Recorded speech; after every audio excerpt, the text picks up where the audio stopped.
Mass is being brought to you by Rotary Club East. This week on Mass. Well, the definition would be varied and universal. There is really no definition for counseling. Who should seek counseling? Anyone can seek counseling because the psychological challenge does not have to be major, minor, or midway.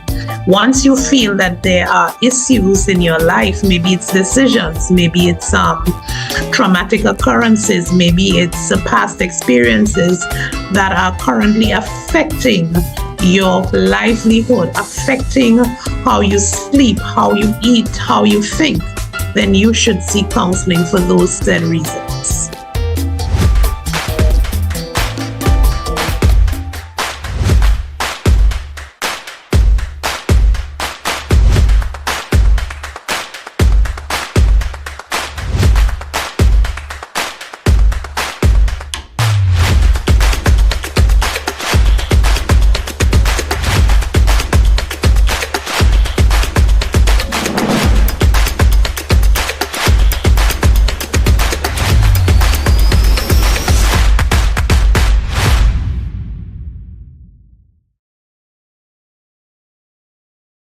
All right, well, I'm Shawnna Thomas-Cuffie.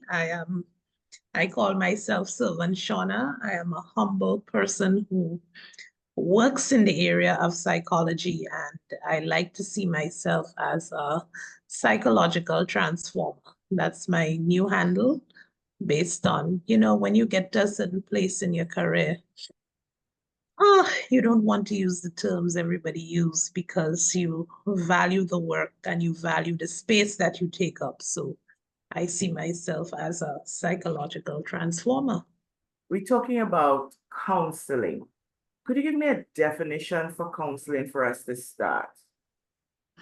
Well, the definition would be varied and universal. There is really no definition for counseling. If you want the clinical one, I can say counseling is part of the science of psychotherapy. So it's the practice of administering psychotherapy to one who has agreed to and has acknowledged that they have a psychological challenge or a psychological issue that may be affecting their lives, and they then need to get some help.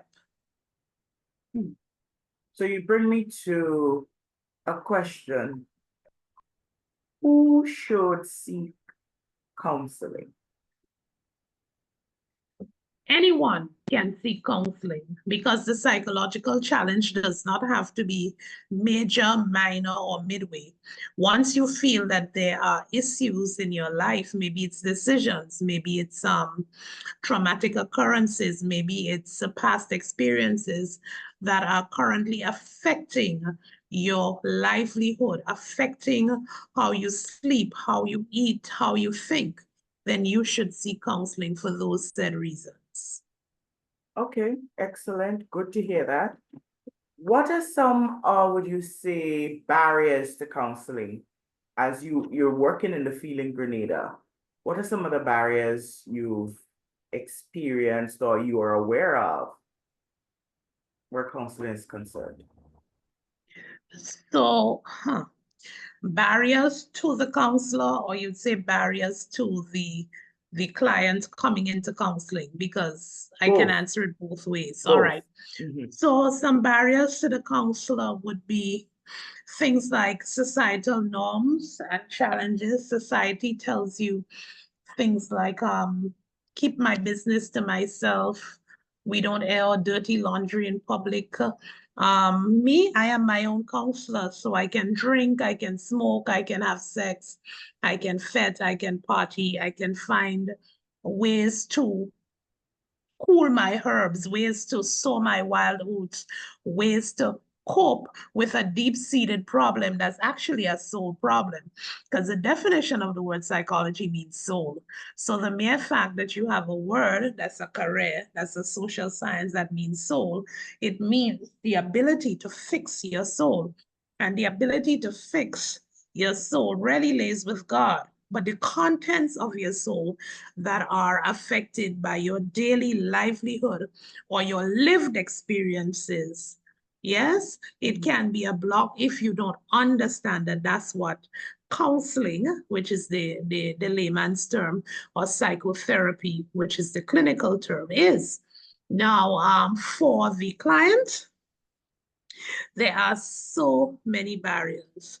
Sometimes just thinking about the issues or challenges that you face is enough to bring you into a state of paralysis, mental paralysis, where I don't want to think anymore. I don't want to go further. So I will not seek the help. And that becomes a challenge. All right. It becomes a challenge when you've shared your story with so many people that sharing it with one more person, you see that as one more person.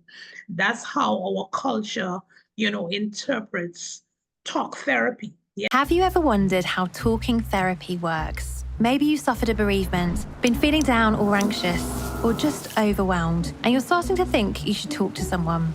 Perhaps you've tried talking to friends or family, but they don't seem to quite understand, or they have too much on their plates. So you consider therapy, but you have doubts. What if you're not ill enough to see a professional? Will it feel awkward talking to a stranger? Will they make you lie down on a couch and reveal your innermost secrets? Therapy, yes. Talk therapy is clearly more than talking. Why would somebody spend over $80,000 on degrees and trainings and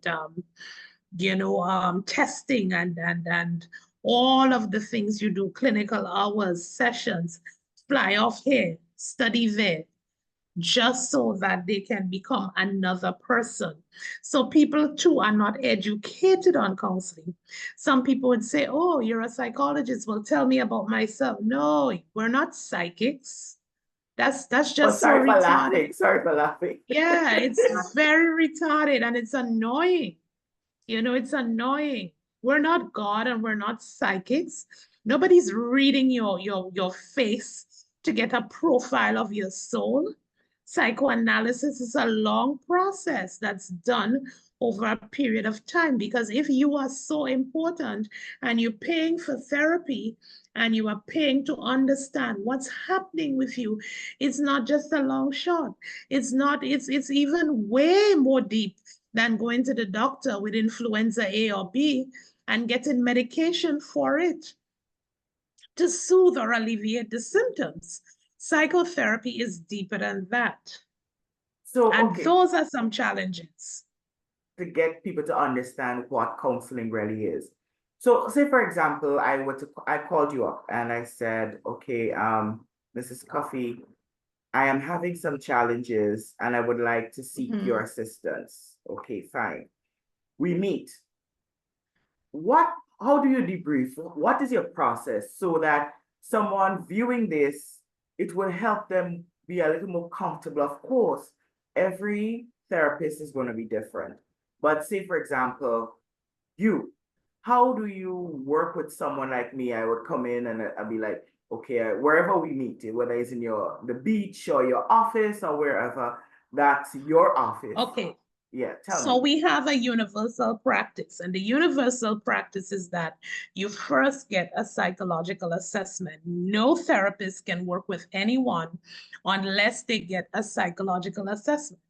The psychological assessment is a very important process. What that does is it tells you a whole lot of things. The psychological assessment, right, goes all the way back to embryology, how you were born. Yes, biofamilial information, the kind of family structure you've come from, your education, yes, lack thereof, nutritional habits, medical information, right?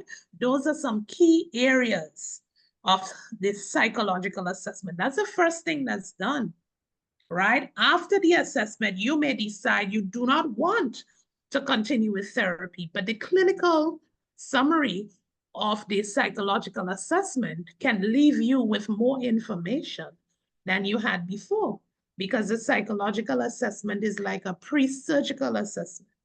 It's just that you're not going to cut yourself. We are cutting open your mind with that assessment. So after that assessment, if you decide you will continue into therapy, we, of course, from that assessment, the clinical summary, we do a treatment plan. And the first part of the treatment plan is the intake process. After that, depending on how clinical, acute, or,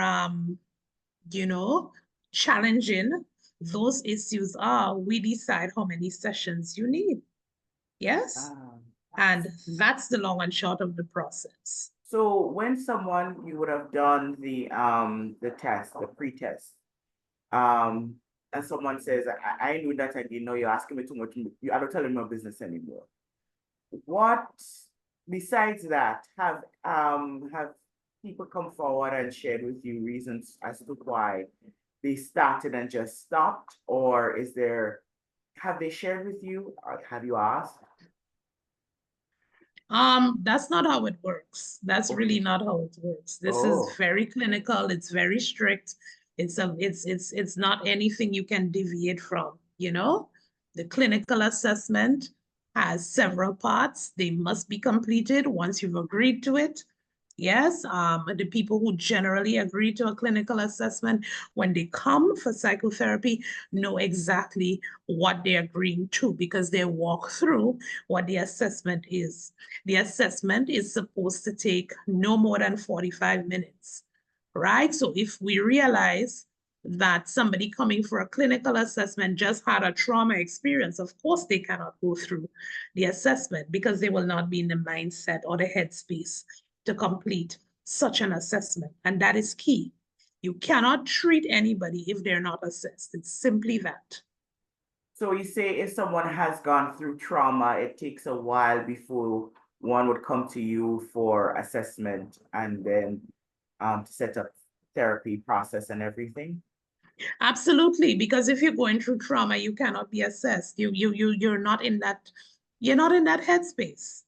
You're not in that headspace to sit down and do a clinical assessment. The clinical assessment too can bring up some stuff that may be re-traumatizing. So you'll have to get a minute, however long that minute is, and decide if you will come through therapy. You see, therapy is not forced on anyone. Therapy is a voluntary response to the psychological challenges or none thereof. For example, somebody looking to make a change in their career, right? Can seek therapy because that would be career management development counseling, right? Counseling is not only for maladaptations. Counseling too are for people who are doing really great in life, maybe hitting all their targets, hitting all their goals, and just skipping along and want to check in on how they're doing. You have some clients like that. They just want to see, am I really okay? Because I'm hitting all my goals, I'm feeling great, but I do want to see where I am. That's a different kind of therapy. It's just like education. Everybody does not need remediation, Sarana, but there are some people who are gifted and they need an individualized educational plan because they're gifted as well. Not just those who are on the spectrum or those who have special needs. Yeah, and sometimes we fail to organize ourselves in that manner, that we know that there are some gifted people who would need just a little push in another direction because they've already gotten all the information. They've understood all the concepts, so they don't need remediation. Understood. Right? The same thing goes for therapy. So you speak of therapy for persons in business and so on. Is there a difference between going to a psychologist and going to or having a coach, a business coach? Are the lines blurred? What? There is a difference. There is a difference because a business coach is specialized in coaching you through business practices, business principles, business strategies for the success plan that you too have put together, right? Sometimes you put the plan together yourself, but the coach is the one, just like an athletics coach. You have a child, they got some speed, right? Okay, they got speed, but they don't have technique. So the child could run faster than Bolt, but he could be DQ'd. Yeah, and that's where the coach comes in.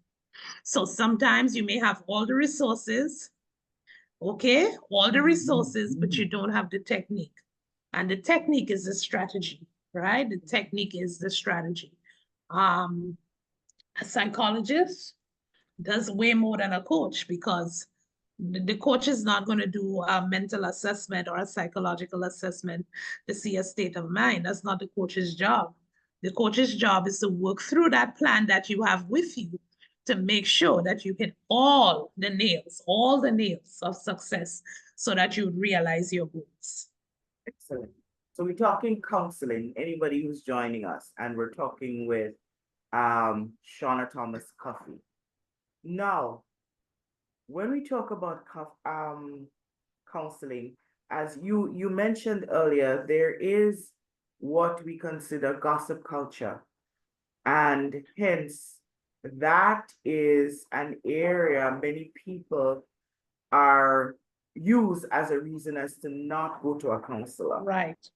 And how would you help someone, or what would you say to someone who is hindered by the fear that whatever they see might get back out there?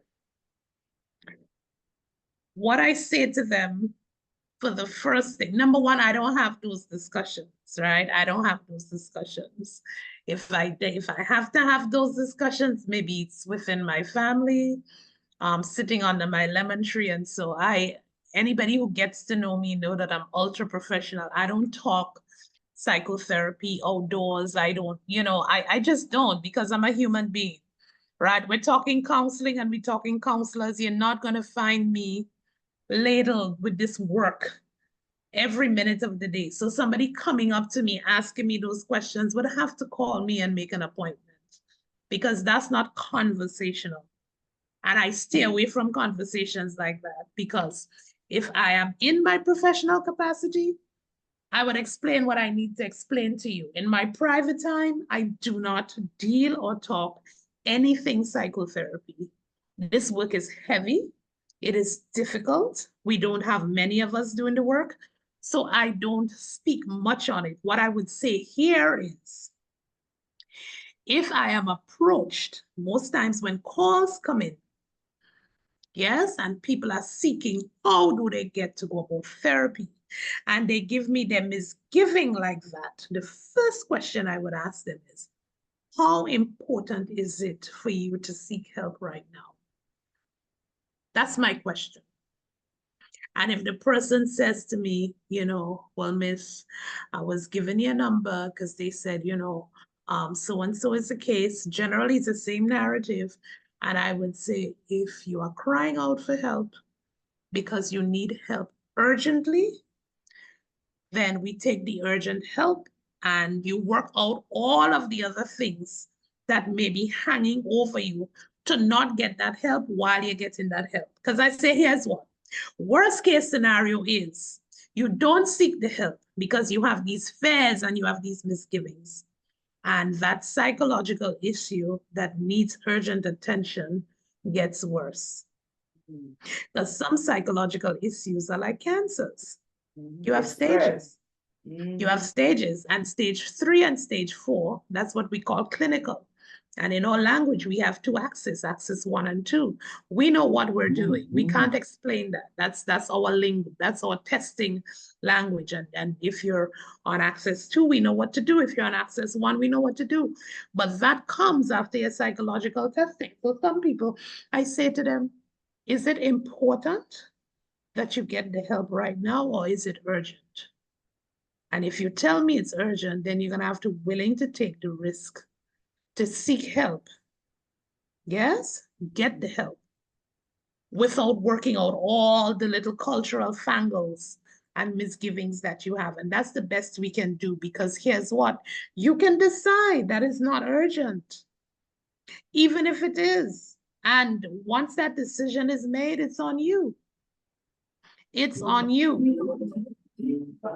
Okay, so You said, you spoke about the narrative being the same.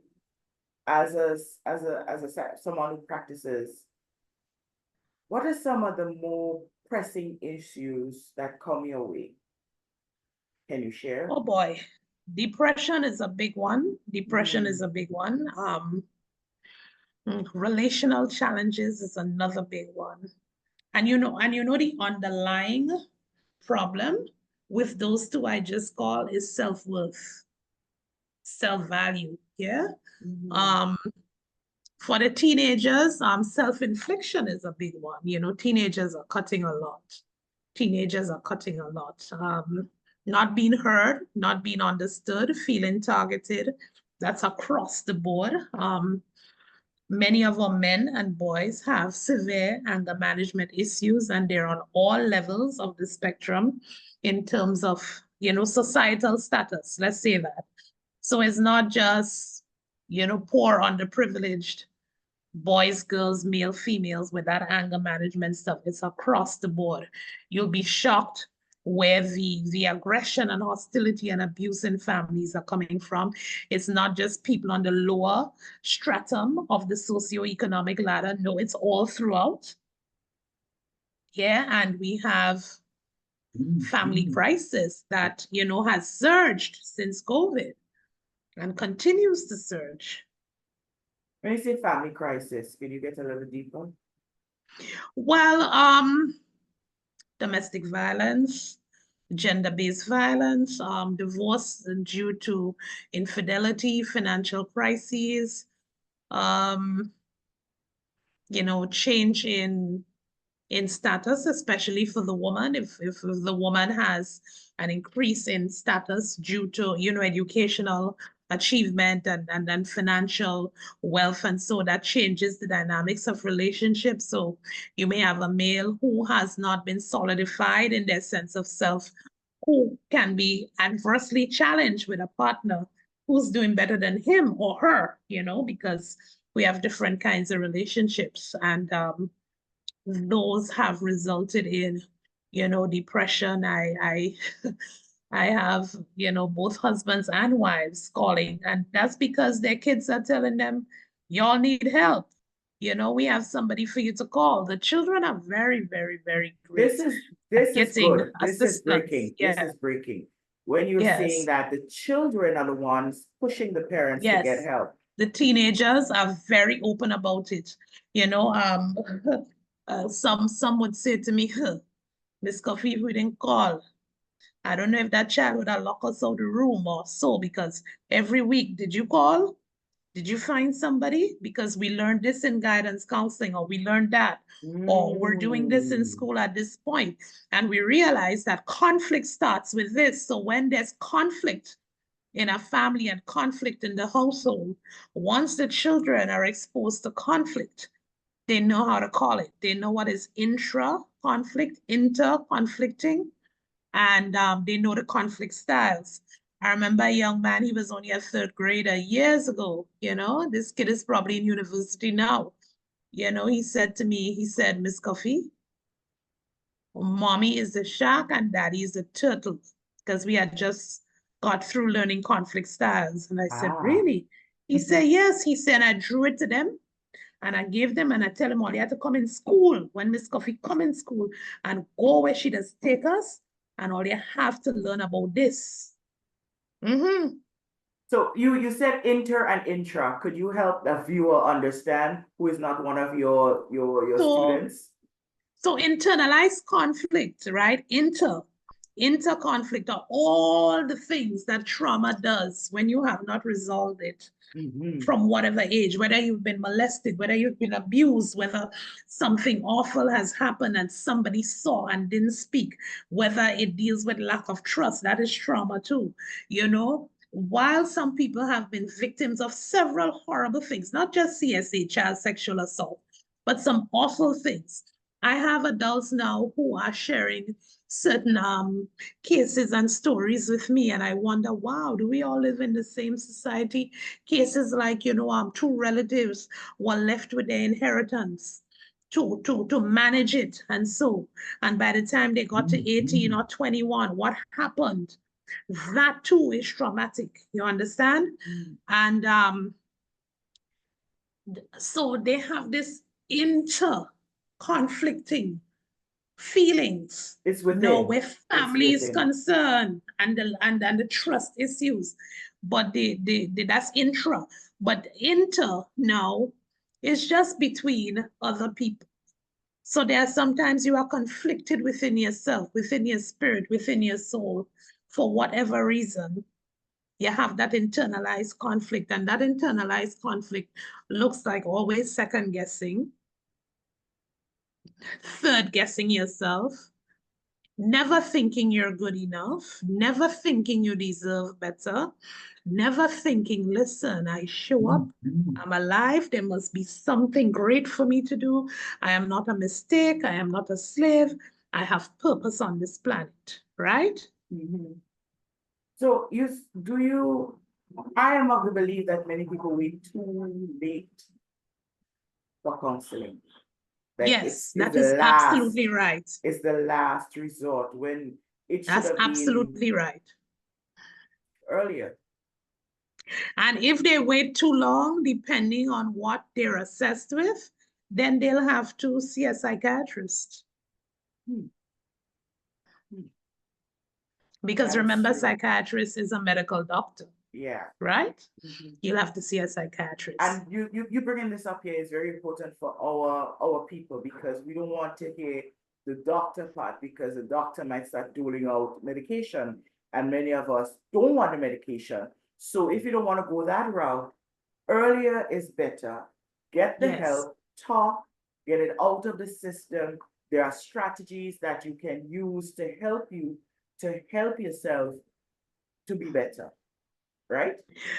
Yes, absolutely. And not barring those with already diagnosed psychiatric disorders that you can't just see a psychotherapist or a counselor or a psychologist. If you know you have a pre-existing, mental health challenge, you have to work with the treatment plan that is being given to you. We know society with medication, nobody wants to be drugged up, nobody wants to take anything. But as we continue to share all of the challenges, I mean, this very show, right, is a testament of what can happen when we start having the talk openly and people start putting things in order in their minds. You see, Shwanna, it's easy to match. Right? So it's easy to say, okay, pink and navy blue, orange and green, orange and brown. But when you have to do a syncopation mentally with what you need to do, that's the hardest part. That's the hardest part. We cannot collate, we cannot connect, and that's because we're not speaking to some of the right people. Some of the people we closest to, who are our friends, may not be the persons you speak to concerning your mental or psychological challenges. Thank you for saying that. Many a times people would say, well, just speak to a friend or just speak to someone, and it really does not help you, because that person might just make it worse. They might make you feel worse than you were feeling before. What should is he talking about when in essence you're dealing with depression? What should is he talking about? If someone say, man, I really thinking I might want to kill myself. Man, let me go and take a drink. Instead of getting deeper. So therein lies the need for people to see the benefits of counseling, and earlier is better. Yes, and the three main benefits of counseling are one, right? Counseling illumines what the issue is. It doesn't mean that you don't know it. Just because you don't accept it, right, or you have not acknowledged it, it doesn't mean you don't know. 99.9% of the people who seek help know what they've been going through. That's true. They just never wanted to acknowledge it, right? Two, another benefit of counseling, we are facilitators. Nobody's going to tell you what to do. The psychotherapeutic process after the treatment goals are planned. Yes, based on your assessment, we facilitate the whole process of reconstructing, transforming the mind to fit those goals that you've set for your life. Yes? Thank you for number two. Just let me stick a pin here. Stick a pin here. The reason being I'm coming in here is because a lot of people, when they hear counselor or therapist, they expect you to just fix their lives and they let it go. You know, so coffee has to fix me. When in life, the truth is, that's when the work starts. Yes. And the work is not coffee's work. The work is my work. Absolutely. Absolutely. Absolutely. It's your work. It's your work to do. It's your work to figure out. It's your work to decode. It's your work to unpack. It's your work. Therapy is work. It's the work of the client. Yes. And that's what it is. Yes. And it's a lot of work. Speaking it for is. someone who knows. It is. It is. It is. And it's a lot of work for us too, because if you're in this field, if I can get to the third benefit of therapy is having a wonderful experience in knowing that you have overcome and you have processed out some major challenges, and now you can begin to grow. You can begin to realize your goals. You can begin to change mindsets. You can begin to restructure and plan. And those are powerful, powerful things for any human being, right? And it's growth for us as well. Some people see us as counselors and they don't think we're growing. We have to grow because we can't be hearing bad news all day, every day, for the most part, for a living. And we can't grow. We have to grow. We have to do a whole lot. We have to process, we have to debrief, we have to de-stress, we have to all those things that you do. Not on the psychosis level, of course, because we have to be whole in order to help those who are not whole. Exactly. But we have to speak to a therapist too. We have to be broken in order to be rebuilt, in order to help you. So the process is not just because, oh, I'm sick and I'm crazy. And those are the terminology people use. I was doing some clinical notes in an open space in my codes, right? And somebody from a whole other ethnicity, walked up and said, "Hi, you look like somebody I know." And I said, "Good morning. Well, who is she?" And he said, "Somebody from," and they called Sister Island. And he said, "But you remind me of my mother." Now, this man is not my race, right? I said, "Why?" He said, "Because my mother was a psychologist and something about you sitting here reminds me of my mother." This is a 75-year-old man who lived in a whole other world, whose mom did this for 30 years, and he could just walk up to me and say, I remind him of his mother. That's one of the best compliments I can get in this century. So I guess it's the aura. I guess it's the aura. It must be the aura. But it's how I looked up and I smiled and I said, "Who is she?"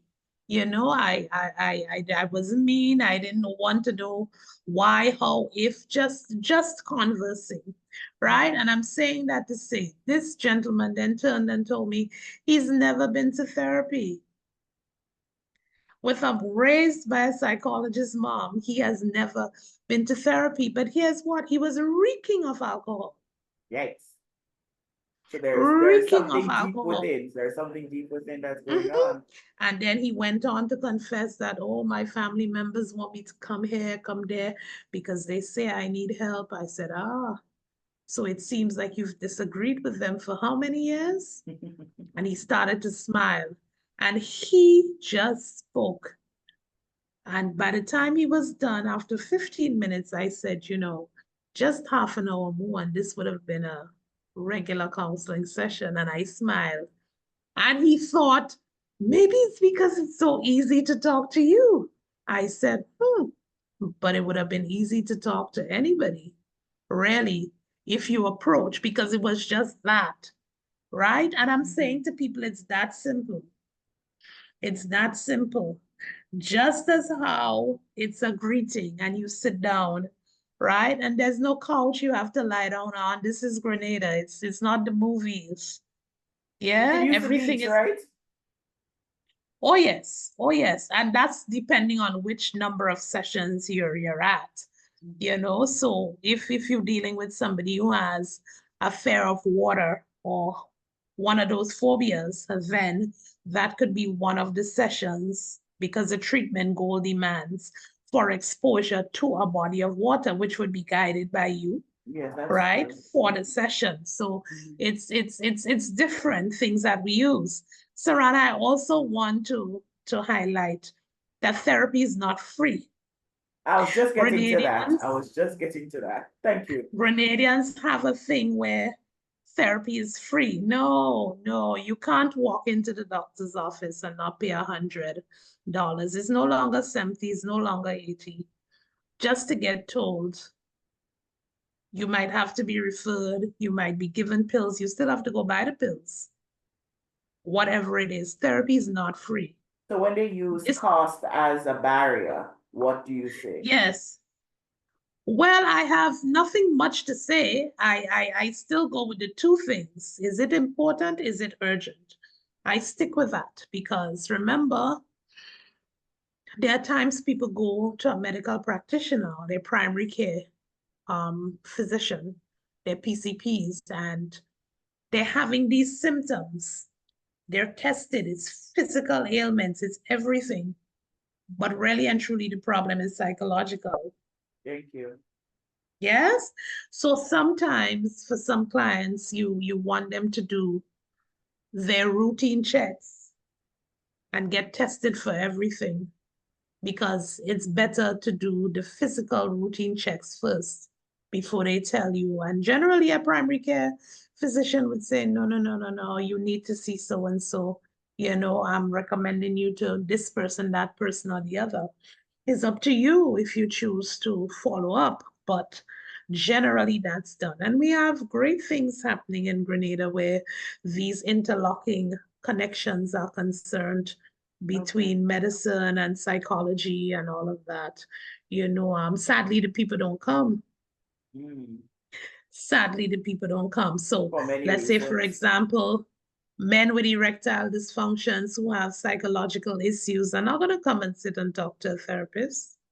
They're going to They're try to drink embarrassed if every it's, root on yes, God's earth and take every pill they hear about just to get it yes, up. yes.